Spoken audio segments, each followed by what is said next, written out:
Hi. Hello. Hello. We're recording right now, just so you know. Oh. Yeah, sorry. I should have indicated that before we started. Who are you again? I'm Darryl. I'm your friend. And your marketer. And I'm your financial planner, René.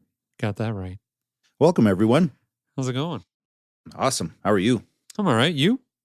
Fantastic. Do anything exciting today? Actually, I bought a new jacket today. Nice. Been looking for something for the season, and yeah, I've been patient, and I found the one. Nice. You trying a lot? I've been looking for months, so I'm kind of stoked that I found the jacket. You know me. I'm definitely a metrosexual, so it's no secret. It's nothing new. The last time I bought a jacket, I found the perfect jacket, and I didn't buy it, and I'll tell you why. I went to the store, and you know how when you're trying on jackets, you take off your own jacket, you hang it up on like something, you lay it down. Anyways, I see this jacket. It's sitting there. It's perfect. I fucking grab it. I try it on. I'm so excited. I put it in. I'm looking in the mirror. I'm like, this shit looks good on me. That's the best feeling. I know. It fit perfect. They only had one size in stock until this motherfucker comes up behind me and taps me on the back. And he's like, sir, that's my jacket. I just way. I just took it off to try on another jacket. How come you never told me that story? That's genius. I love it. That's a classic. I'll tell you, there's nothing more embarrassing or just degrading than taking off another man's jacket to give it back to him. I guess at least it wasn't his underwear. That is true. That's for another story, though. Yeah, not on this podcast. Well, I say we get this shit going. Awesome. Welcome to Taming the Hustle. Or something of the sorts. Everybody wants a piece of me. I'm a lonesome man making history. They say we're all just raindrops in a stream.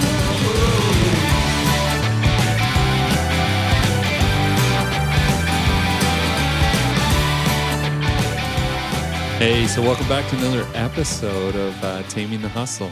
Or something of the sorts. Yeah. It's funny that we say it in that order because when we came up with the title, I honestly thought you were Taming the Hustle and I'm more something of the sorts. Taming the hustle. Oh, fuck. Did I say it again? Taming the hustle. Damn it. That was so good, though. No, you did it right. Oh, Maybe you want me to redo it so that I could start it off just like you thought it should be. I thought you were just saying I was saying the title wrong. No, you don't fuck the title. It's our title, man. I know. You know what? Early on, I was fucking it up. I kept calling it Taming of the Hustle. Taming the hustle. Taming the Hustle. That's it. Or something of the sort. Or something of the sorts. So listen, I want to talk about what you do, which is holistic financial planning. You got it. And I honestly, when you first pitched that to me, when we first started doing your marketing, it sounds cool. And yes, there's many people out there who call themselves holistic and all that. And like that was the stereotype to me when you first said it, because I was like, oh, you tree hugging, yoga pant wearing motherfucker. But Well, then I sort of am. this is true. You're wearing a hat right now that's made from like recycled water bottles and trees. Yeah. Yeah, I bought that with my jacket today. Super stoked. Recycled material and trees. Actually, there's a little tag that they give you with this company, and if you go onto their website and log into this thing, they'll plant, I think, 20 or 30 trees in your name because you bought a product of theirs, which is kind of cool. That is cool. I know like they're not a sponsor or anything, but can I say their name? Because it is a cool hat. Of course. It's called 10 Tree, TEN, Tree, TREE, if you can't spell. Awesome company. Yeah, it's and pretty I love cool. the hat. Is it comfy? And I'm sporting it. Yeah, it looks comfy as hell. It is. It's awesome. Nice. Yeah. So holistic. Holistic financial planning. Yeah, I wish we could call it something else, but there's really no other word to describe it.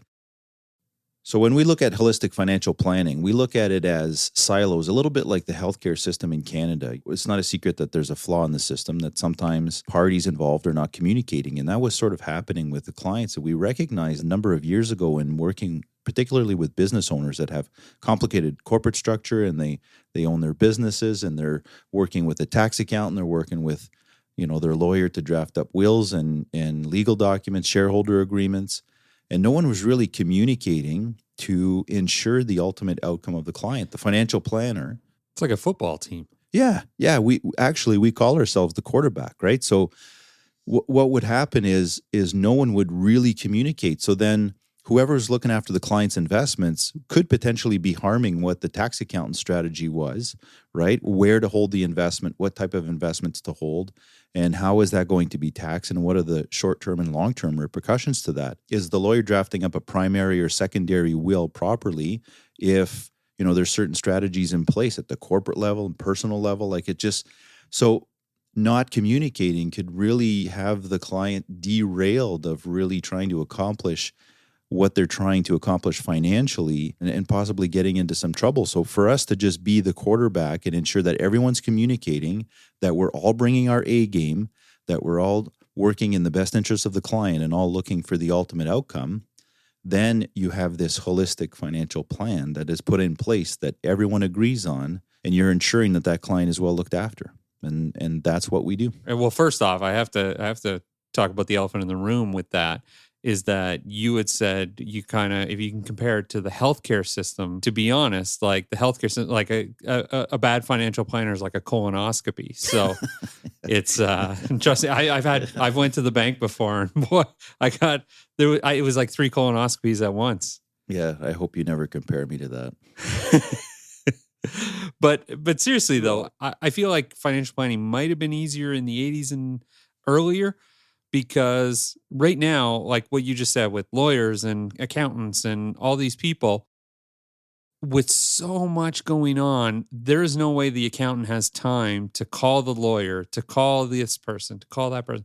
There's just so much shit going on in their day. And when I say that, they're getting emails from their clients. Bed Bath & Beyond sends a coupon. But at the same time, that's how it is, right? Is that what kind of drove you to this? Is that the world is so fucking busy all the time that you needed to help? We just felt that it was the right thing to do. I mean, yeah, we're going above and beyond the traditional scope of the financial planner, but I think more people in our industry are recognizing the need. And I mean, the accountant is just focused on what the client's numbers and what their needs are now, and that's their job. That's great. Yeah. And same as the lawyer. I mean, it's not the lawyer's job to reach out to a financial planner and their accountant and their investment advisor to see what they should be doing. That's just not the way the world turns, unfortunately. Yeah. So we just went to great lengths to try to close the gap. That's all.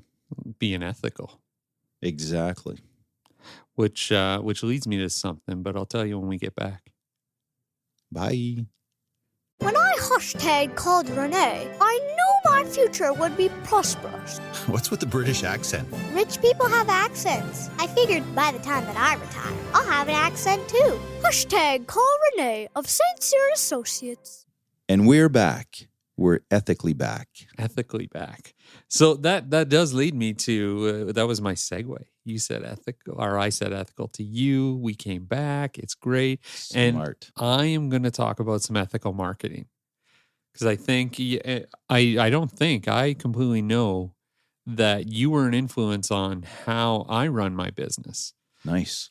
Yeah, it's one of those things where I had always despised companies who treated their clients or their customers like a dollar sign. And they didn't give a shit about what they did.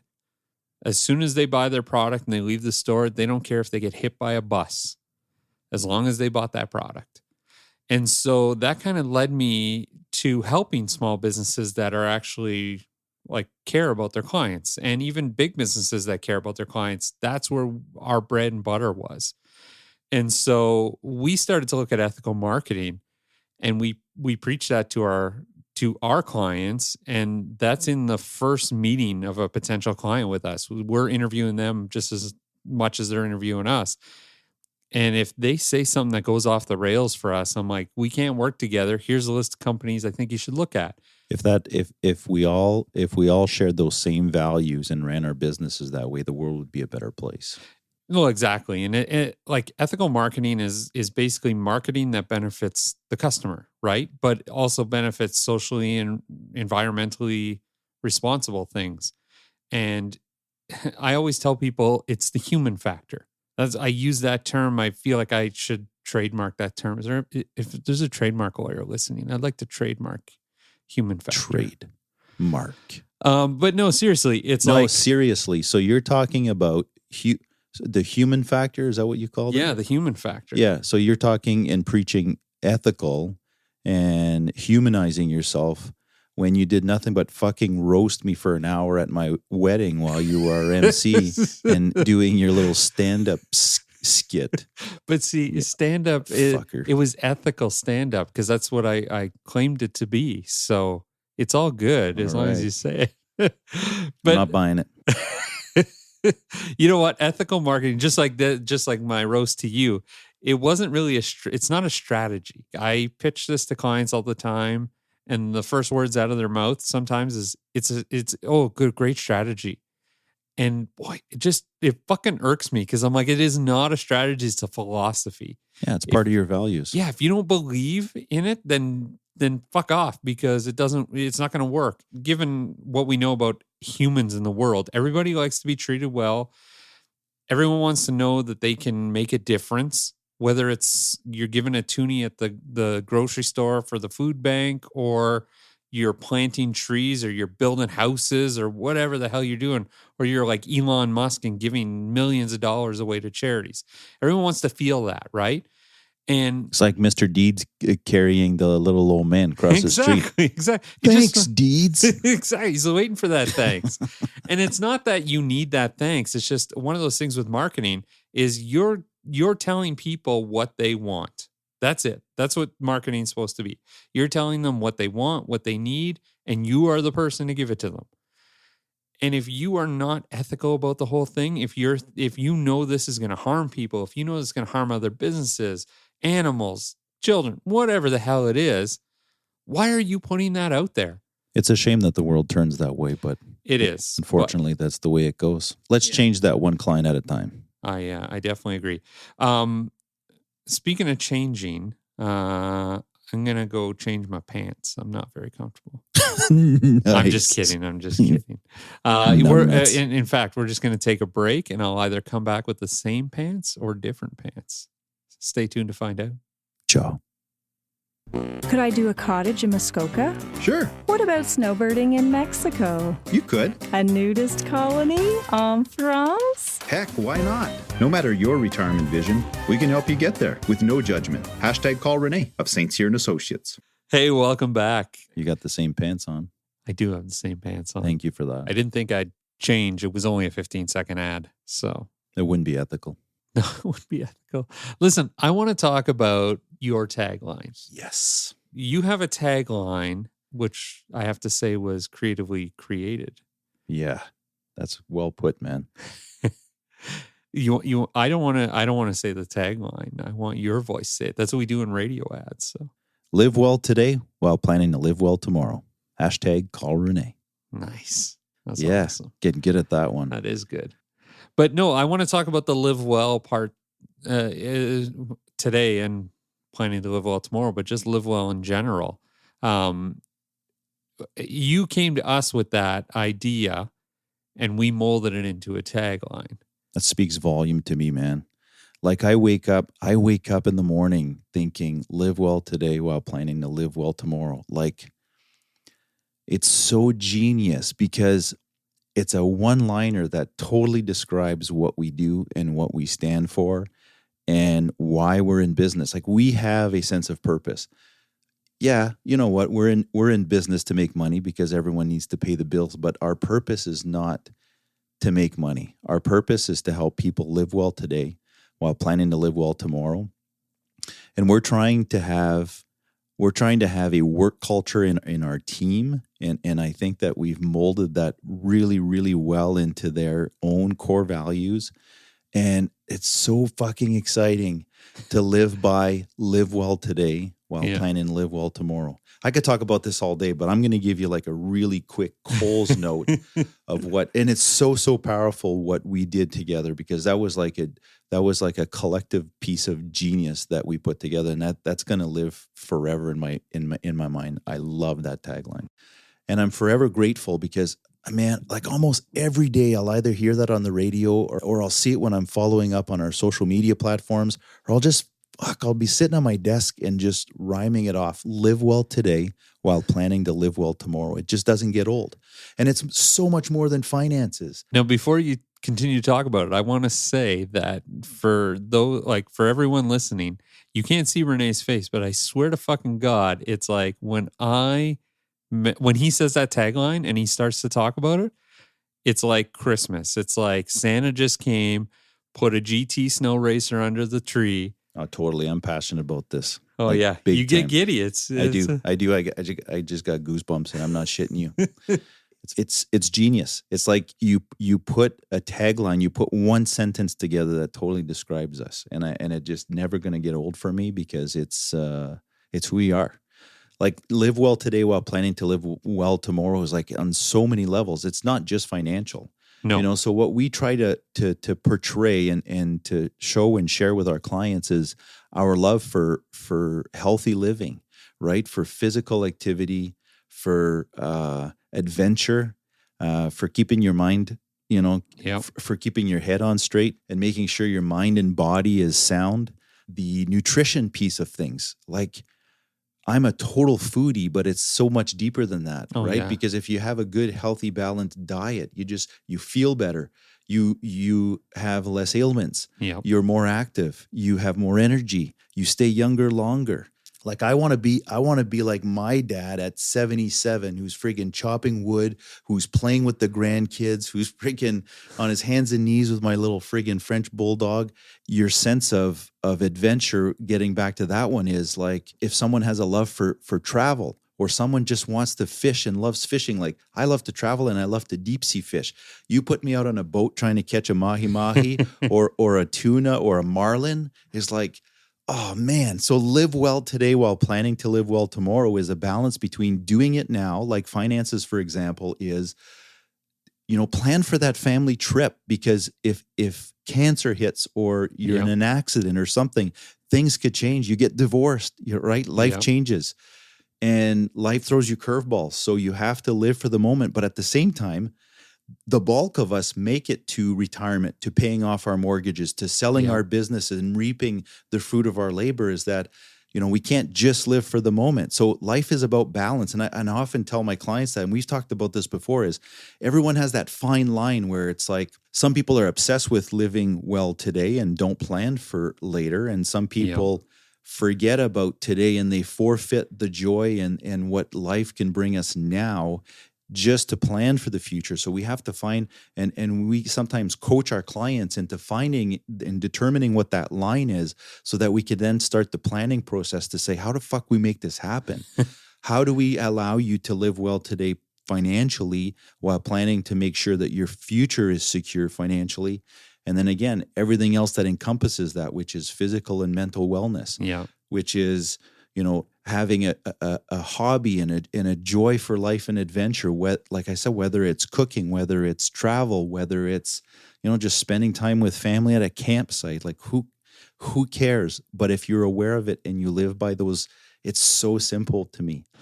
But really, it's the little things. It's happiness and joy. It's a fucking mental and emotional state of well-being, basically. It's a buffet.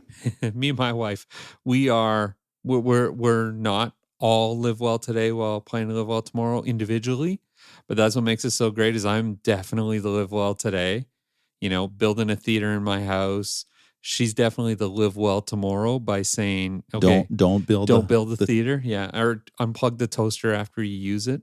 Yeah, I've been there. I waited for your toast for a long time. You know what? It's been 15 years. I still push down the toaster every morning and it pops right back out. And I'm like, oh, the fucking power. Shit balls. Every time. I can't get used to it. 15 years. I'd hide one plugged in the closet or in the basement, I think. But anyway, you guys have found your balance. That's great, right? It's and that's what it's all about. We've worked with clients that, we've had to help them, train them to save because they weren't saving enough, because they were living too much for today. But we also have clients that we have to teach them how to spend, because they spent their lifetime living without, saving for a rainy day, and they've forgotten how to spend, and they're going to die with millions, right? So we have to find that balance between the live well today and planning to live well tomorrow, and finding that balance, which and that fine line is different for every client. 100%. But I think it's important for people to realize that. Yeah, for sure. I don't disagree. It's ever since I've known you, you've always had that live well moment in you. And it's like as you developed into this financial planning world decades and decades ago, not that you're that old, only 2 decades. Jesus, like seriously though, I started when I was 22 years old. I know. Like this is all I know. It's crazy. Yeah, and it feels like yesterday, and I'm just as passionate about it now as I was back, probably more. Yeah. Probably Oh, for more sure. because of live well today and planning to live well tomorrow. That's really the philosophy we live by. And we do a lot of socially and environmentally responsible investments now, which we're trying to have an impact at different levels. And we have an amazing team. So I'm just so stoked about, what we're doing. Nice. I love it. But you know what? I'm going to go live well today and plan to live well tomorrow. You're gonna live well today while let Aaron plan to live well tomorrow. That's what I am going to do. You're right. I'll just continue to live well. But hey, yeah, listen, live well today. So we can plan to do a podcast tomorrow. Yeah. Nice. But hold on though. We don't do podcasts every day. Yeah. You know what? Don't rain on my parade, man. I'm I thought sorry. I had a good line there. No, it was so you're going to live well today while Planning planning to do to a. listen to our podcast next week. That's what I was going to say. Yeah, it really flows. So, Live well today. I'm going to do it on my hashtag call René radio voice. All right. Live well today while planning to do a podcast in a week. Yeah, that sounds like one of those local car ad commercials. Hey, you do local car commercials and they're fucking awesome. So I know don't they're bash better. them. I know when I say local commercials, I don't include us because we actually make the ads kick ass. Where we don't have a guy in a plaid jacket being like, "Hey, come on down to Benny's, we got deals for you." Yeah, don't forget the cowboy boots. Exactly. All right, bastard. All right, I'm going. That's it. Always a slice. Guess I'll see you next week. Ciao. Bye, everyone.